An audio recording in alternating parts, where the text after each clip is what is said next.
Alright, hello everybody, welcome back to not Project Phase. This is actually something a bit different.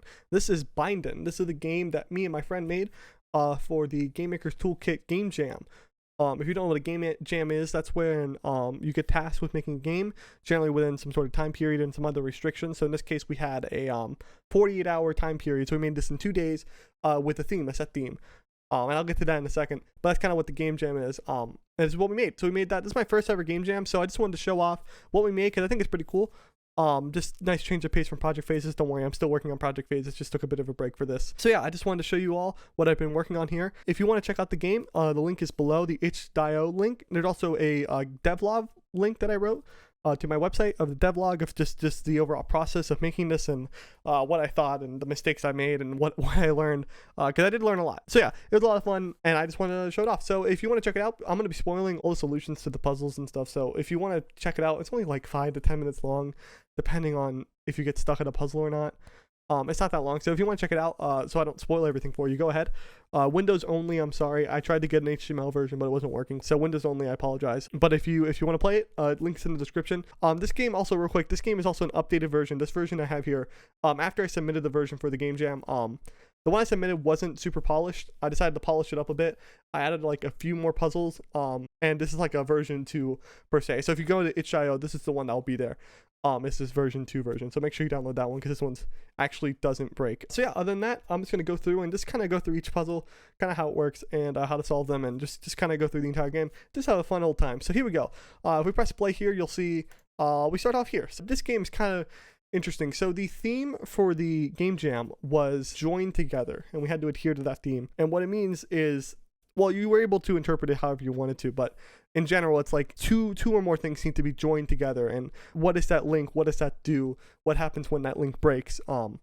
That sort of general idea. So after a lot of brainstorming, me and my friend, the partner, the artist for this game, all the art is made by him, so great job him. We came up with the idea of joining button inputs to objects, to things so you can move them around. And when you have those things joined, you can use those inputs. And when you don't, you can't. So that kind of resulted in this binding. The whole joke is key bindings. It's very similar. So yeah, that's kind of how it works. So if you go into the game, we start, you can see that we can't actually move. We tried WASD and nothing actually works. I don't know if you can hear my keyboard, but I'm banging on the keyboard. It's not working. So let's see what this text is saying here. It's drag the W from the input bar to the player to join that input to the player. So we have the player here, which is a little kiwi bird. We have the W here that this mentions. So what this is down here is the input.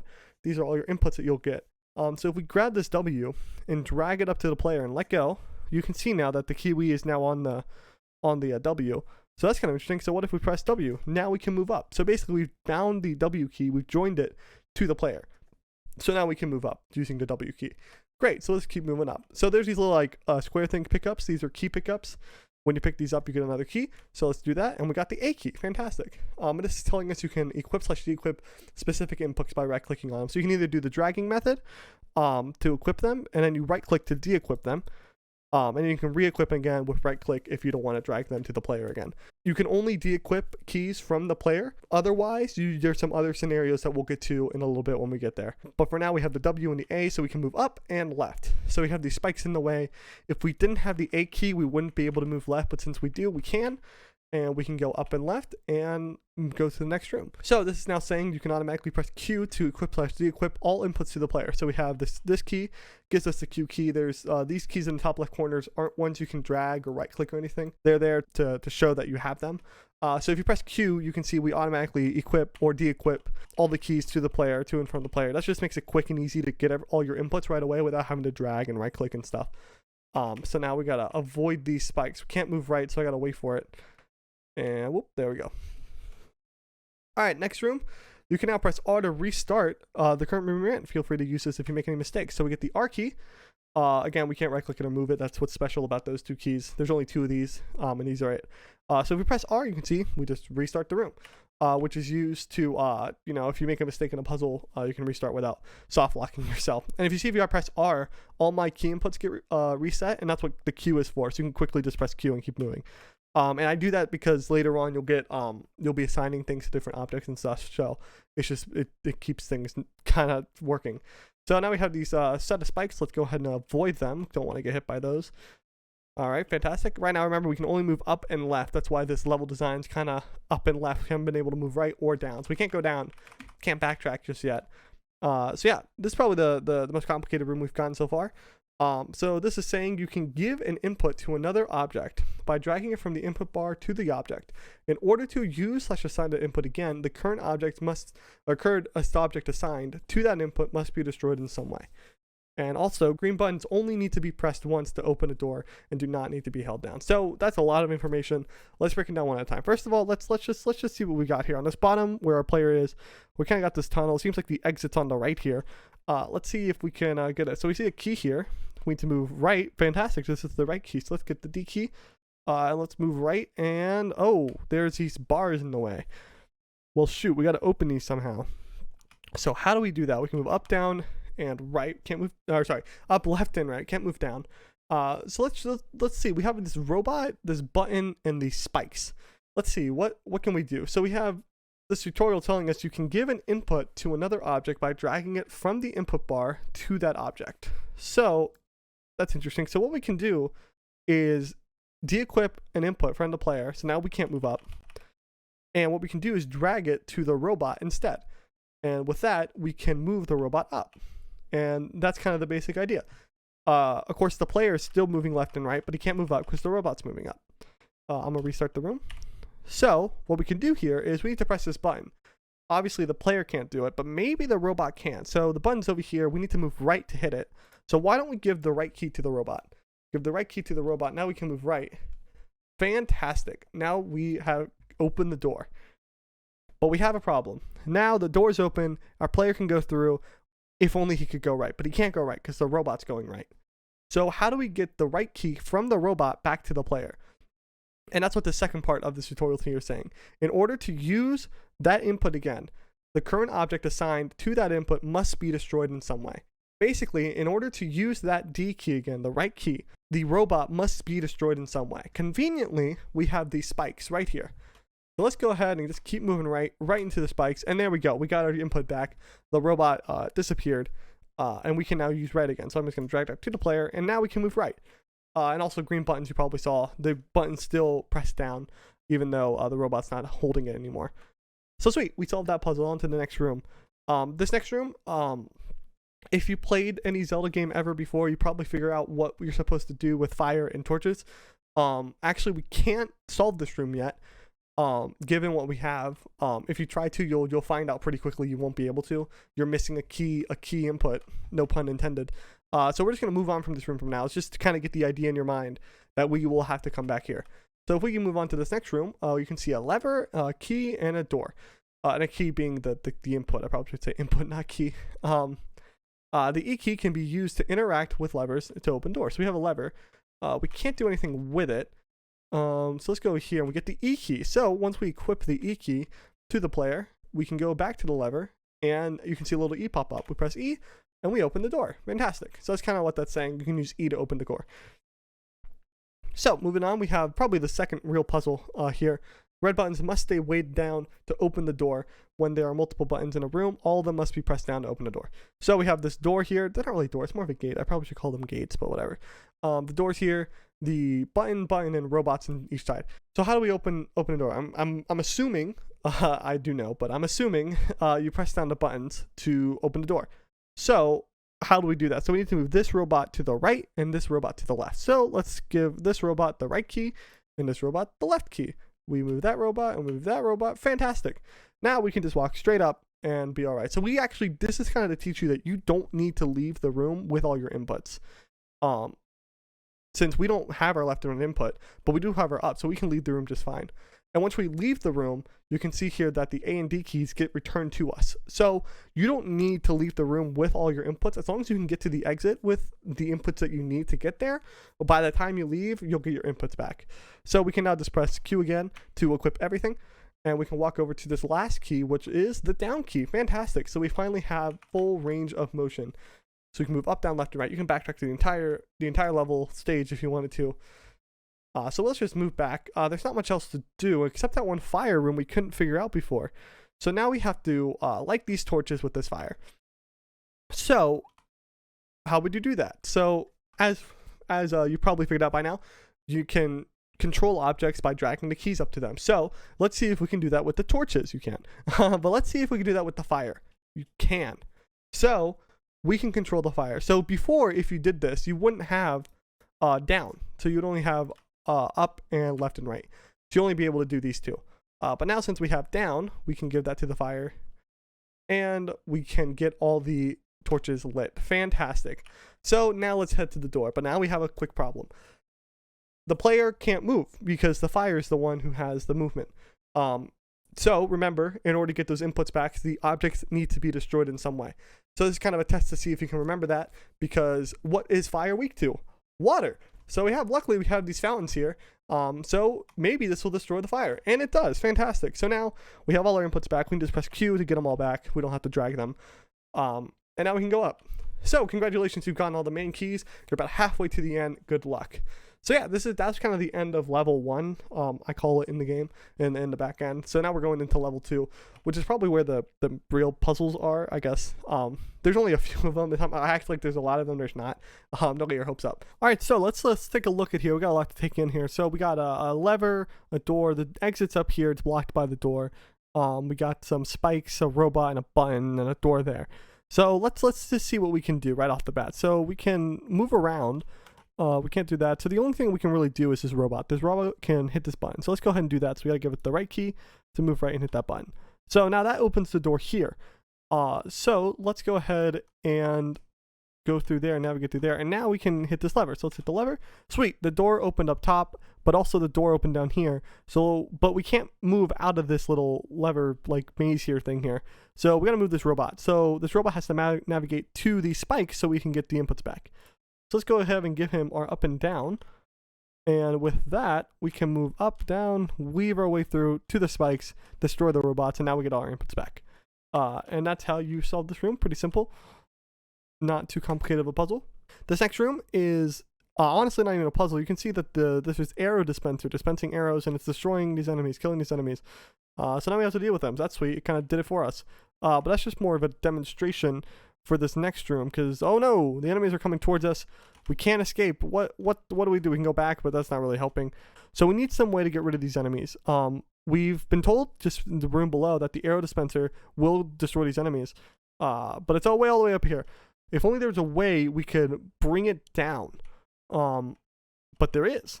So what we gotta do here is we gotta bring the arrow dispenser down. So if we get the S key, we gotta do it quickly. We can bring it down and just shoot all the enemies. Bang, bang.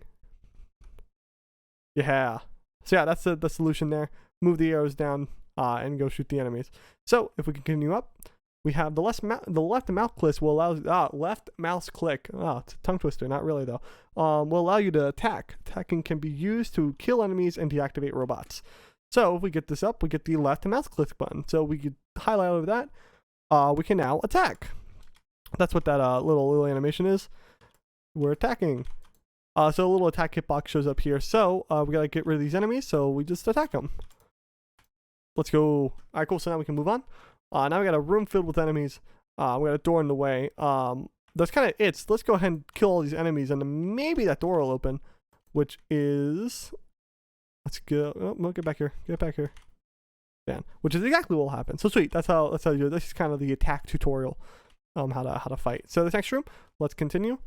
All right, so now we got this next room. I got some text, we got some enemies and some things. We got a lot going on here. Let's see this text. Robots can do almost everything the player can, such as interacting, attacking, etc.